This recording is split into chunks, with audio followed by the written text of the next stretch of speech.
శ్రీ అశ్వేష్ గురువు రమణార్య మద్గురుభ్యో నమః.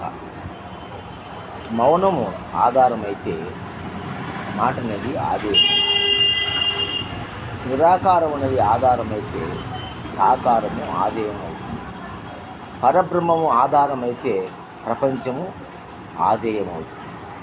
నేననేది ఆధారమైతే నేననే దేహము ఆదేయం అవుతుంది. నాటకములో పాత్రధారులు వివిధ రకాలుగా వైవిధ్యమైనటువంటి పాత్రలు ధరించినప్పటికీ వారి నామరూపాల్లో, వారి వ్యవహారాల్లో తేడా ఉంటుంది.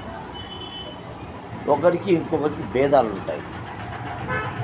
కానీ ఏమాత్రం మారకుండా, ఏ పాత్రను అంటకుండా ఒకటి మాత్రం శుద్ధంగా ఉంటుంది. అదే నేను. జై శ్రీ మహా.